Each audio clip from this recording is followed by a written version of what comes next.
السلام عليكم ورحمة الله وبركاته. أهلا ومرحبا بكم. ازيكم يا أغلى وأعز متابعين ومشاهدين؟ معاكم منى عراقي. إن شاء الله هنقدم لكم توقعات برج السرطان الفترة القادمة اللي هو شهر نوفمبر 11 2023 بطاقة الفنجان والتاروت. ماذا ينتظرك يا مولود برج السرطان الفترة والمرحلة القادمة؟ صلوا على حضرة النبي يا جماعة. التوقعات دي طاقة وليس توقعات فلكية، ممكن حصولها وممكن لا، وللبعض وليس الكل، وبتبقى ملهاش طاقة ولا تاريخ محدد. بيبقى التاريخ من لحظة ما عينك بتقع على الفيديو اللي موجود قدامك، فهو يا اما وقعت بالفعل يا اما في طريقها للحدوث، لكن ملهاش مواعيد، وبتاخد ممكن من تاريخ ما بتشوفه لمدة 40 45 يوم الطاقة بتاعتها. صلوا على حضرة النبي. بسم الله الرحمن الرحيم. رب اشرح لي صدري ويسر لي امري واحلل عقدة من لساني يفقهوا قولي. جايبالكوا فناجيل جديده ومدلعاكوا. ادي بسم الله الرحمن الرحيم. اللهم صل وسلم على سيدنا رسول الله. ايه ما شاء الله ما شاء الله ما شاء الله. فنجالك يا مولود برج السرطان.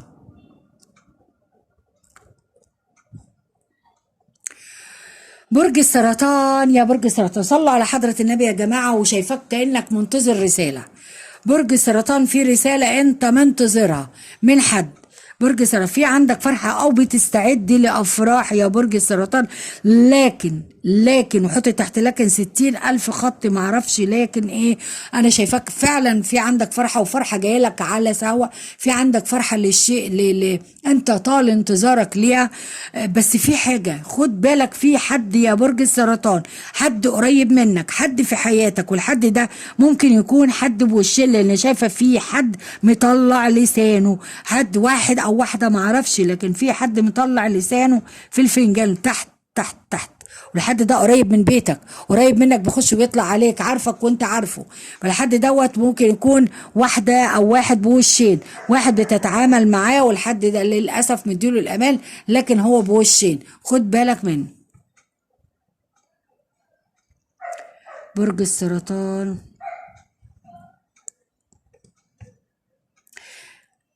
والحد ده خلي بالك بيراقبك، يعني شايفه ان كانها الواحده دي يعني بشكل طائر، شكله بشع، يعني معرفش، يعني عامله زي كانه يعني غراب بومه معرفش، بس شكله وحش. يعني دي كانها بتراقبك في كل مكان، بتراقبك او بتراقب خطواتك او حركاتك او حاطه عينها عليك، بتطلع اسراركم بره.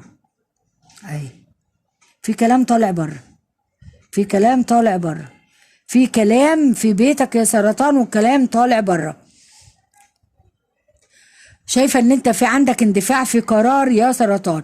اولا انت بتندفع، بتاخد قرار باندفاع، بعد كده بتندم عليه.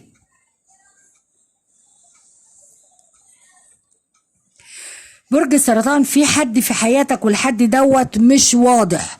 حد في حياتك انت تعرفت عليه، او الحد دوت سواء بقى شريك سواء حبيب سواء صديق معرفش.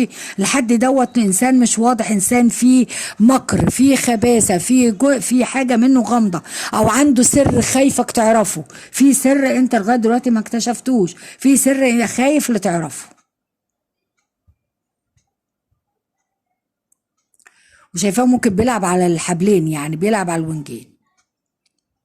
برج السرطان شايفاك مستني، وكأنك مستني لحظة، عارف اللي بيقول لو لعبت يا زهر، مستني لحظة تكون فيها فرحة. يعني شايفاك انت مستني، وكأنك اشتقت للفرح، اشتقت للساعة فيها فعلا لوقت فيه فرح. شايفاك ان طالع من مرحله فيها زعل، في امر ما انت زعلان او حزين، او فتره في حياتك، فتره كانت كئيبه، فيها حزن، فيها الام، فيها غصه، فيها ممكن للاسف فيها اوجاع، او فيها علاقات ثلاثيه، او فيها غدر، او فيها مشاكل حصلت لك. وشايفه ان البعض من السرطان كانك ناقل هم حد في بيتك، او قلقان على حد في بيتك، او انت خايف من حاجه، لكن شايفه ان في فرحه، في بيبي، في بيبي بيفرح او بيتنطط حواليك، وكانك هي دي السبب الفرحه جوه بيتك. فرحتك جوه البيت بسبب طفل في بيتك. طفل دوت بقى ابنك، اخوك، ابن اخوك، ابن اختك، في فرحه وطاقه حلوه قوي جوه البيت بسبب البيبي ده اللي عمال بفرحان او فاتح بقه وبيضحك. بسم الله ما شاء الله.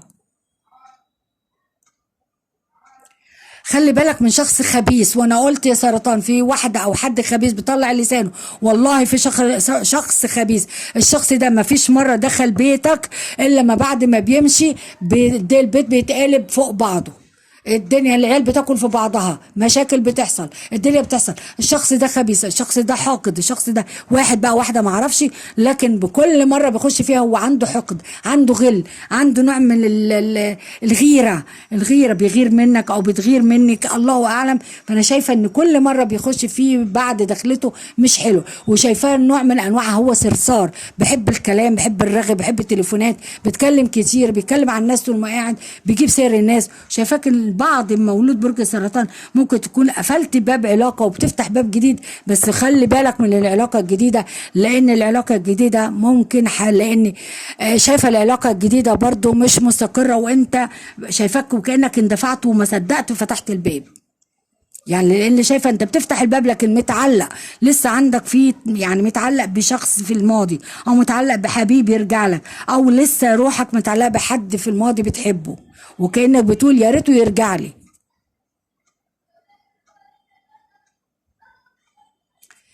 البعض من مولود برج السرطان ممكن مستني فرحه بسفر، جاهز بجهز ورقه، جاهز عنده سفر، عنده نقلة بيت، عنده نقلة مكان. شايفة ما شاء الله الفترة اللي جاية فترة على بياض، يعني ان شاء الله في خير، في ارزاق، في فرحة حلوة ان شاء الله. ممكن في افراح يا برج السرطان ان شاء الله، ان شاء الله. اللي شايفة البعض من برج السرطان رغم ان في رحيل عنده، لكن في بعض مستني حد راجع من سفر، او هو بيجهز نفسه احتمال، او بيجهز روح لبيت جديد، او جايز يكون في عندك بعض عندك استقبال لفرحة في بيتك، جايز يكون، لان شايفة في بعض مولود برج السرطان مجهز شنط او نقلة بيت جديد، مكان جديد، في فرحة عندك لحاجة جديدة. بس كمان خد بالك من اختياراتك يا سرطان.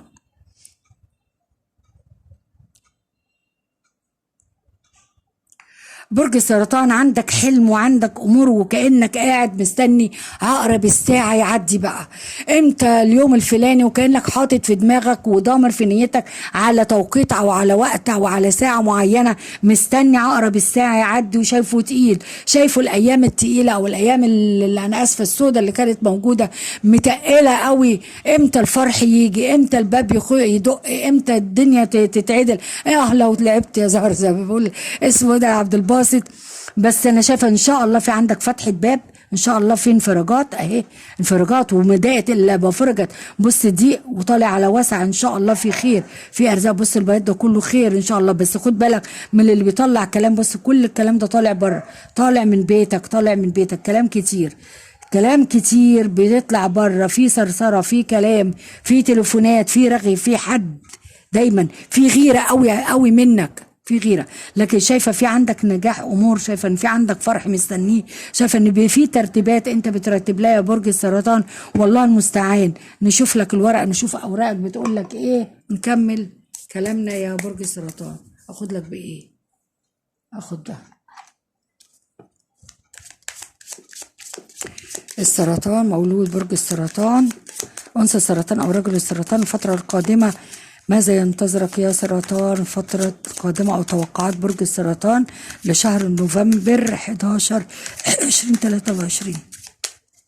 ماذا ينتظر السرطان أو ما توقعات برج السرطان لشهر نوفمبر شهر 11 2023.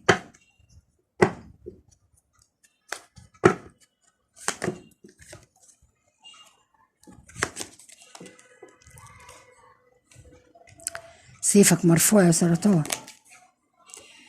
في نجاح، في فرحة، في استقبال، في عروسة، طالع من مشكلة إن شاء الله. أنا قلت في عندك سفر، بعد بتجهز نفسه للسفر، في فرحة واستقبال وفي عزومة عندك يا سرطان. بعد السرطان ممكن يكون حامل أو مستني طفل أو مستني بيبي. مولود برج السرطان 4 5.